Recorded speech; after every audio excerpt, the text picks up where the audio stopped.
Football's a crazy game, and over the years, I've seen some freaking insane stuff. From last-minute goals to unbelievable comebacks, these are the one in a trillion moments in football.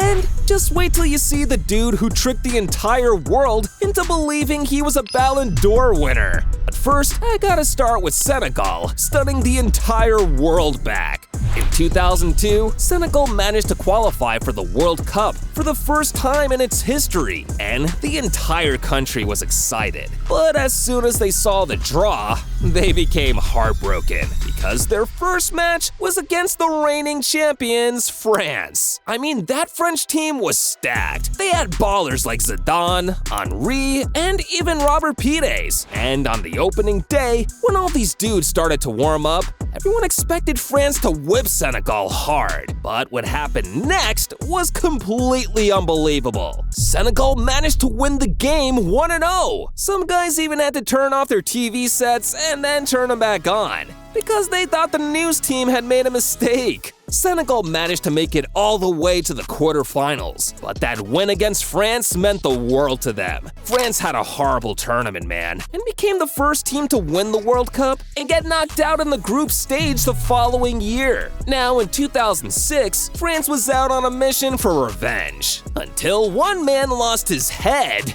and changed everything. France was determined to shake off that horrible 2002 World Cup. I mean, seriously, it was so bad, it looked like some rando hit a glitch switch on the entire team. In 2006, they got to the final and were up against Italy. The match was tense, and after 90 minutes, it was still 1-1. And the game went into extra time. But with just 10 minutes left to penalties, all hell broke loose. Zidane and Materazzi were having a normal conversation until it exploded. If you like my shirt so much, you can have it after the game. And that's when Materazzi decided to savage back. No thanks, I'd rather have your sister instead. Woohoo! Before Materazzi even knew what was up, Zidane did this. Damn, he almost sent that dude to the ER. The ref sent Zizou off. And it was kinda sad too, because that was the last official game of his career. But he didn't care. Zidane was just trying to protect his sister, because she's family. I mean, even the best ballers in the game are human too. And sometimes, the crazy stuff gets to him. Like Cantona back in 1995. After he completely took out a fan. Cantona was repping Manchester United back in the day, when they had an away game against Crystal Palace. Now, Cantona wasn't exactly on his best behavior, and after kicking a Palace player, the ref sent him off. As he was walking down the pitch, a fan ran down the stands and started using cuss words on him. Now, Cantona could have ignored it and let it go, but he was already so pissed, he decided to teach this guy a lesson. He even hit the dude in the face. Damn, there's no way I'd piss off a guy like that. He'd rip my head off. Cantona got sentenced to 2 weeks of community service, but he probably didn't care anyways. But hey, at least Cantona wasn't trying to start a world war like Thierry Henry. In 2009, France was up against Ireland in the World Cup final qualifying round. The winner of the match was going to get a ticket to the World Cup.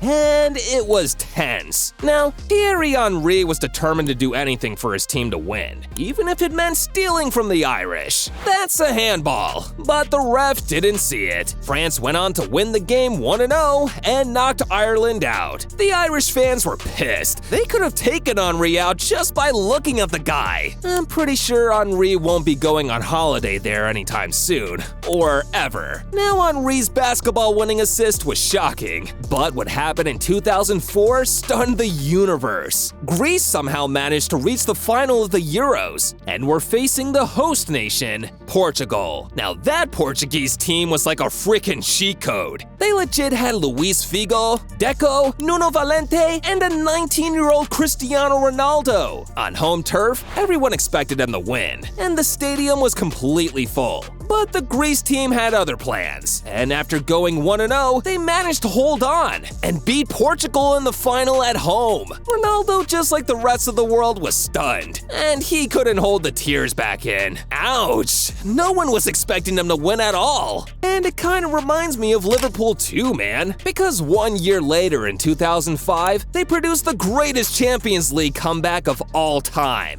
Liverpool was facing AC Milan in the Champions League final. And even though people expected the match to be tough, Milan was determined to make a statement. So they popped Liverpool 3-0 at halftime. Most Liverpool fans thought it was over, man, and some of them even started crying and leaving. But in the second half, the Reds somehow managed to score 3 goals, and the match ended 3-3. Amazing! It went into penalties, and with a place in history on the line, the Liverpool goalie Jerzy Dudek completed Mission Impossible. Damn! These dudes never die. I ain't kidding. See, it's a Liverpool thing to come back from the dead, man. I mean, in 2021, with their Champions League hopes on the line, they pulled it off in the most dramatic way possible. Liverpool faced West Brom, knowing they had to win, or they'd be playing in the Europa League. But coming into the 90th minute, the game was still locked at 1-1. The ref was about to blow his whistle when Liverpool managed to get a corner in the last few seconds, and they were so desperate, even the goalie went up.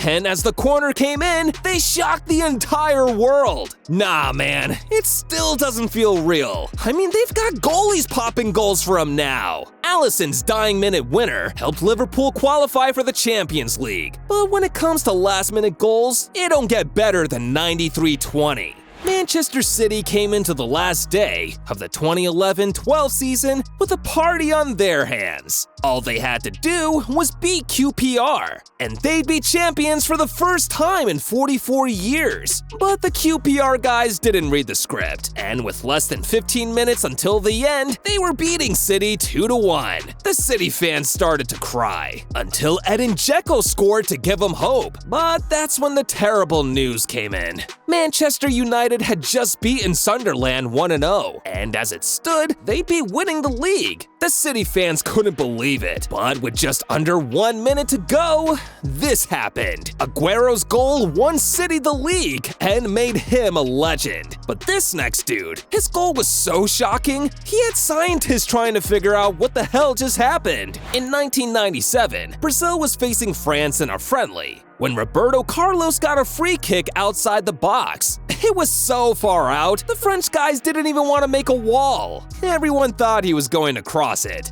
But see guys, Roberto had been practicing a secret new technique for months, and now he finally got the chance to show it off in front of the whole world. Roberto defied gravity. What the hell was that? The ball legit did a zigzag and came back in. Nah, Roberto Carlos must have been watching Dragon Ball Z or something, because that goal looked illegal. The goal was so epic, he had scientists around the world holding conferences just to figure out his secret. Now, when it comes to secrets in the game, nothing hits like the biggest controversy of 1996. Here's how this one went down. In 1996, some dude pretending to be George Weah, who was the reigning Ballon d'Or holder at the time, called Southampton's coach Graham Souness, told him about a superstar baller named Ali Dia, and convinced him to give him a trial. The guy pretending to be Weah even said he and Dia played together at PSG, and he was better than him. Souness agreed to the idea and offered Dia a 1-month contract, and in a league game against Leeds United, Souness got the chance to unleash his new signing to the Premier League. Dia came on to replace Matt Letizia in the 28th minute.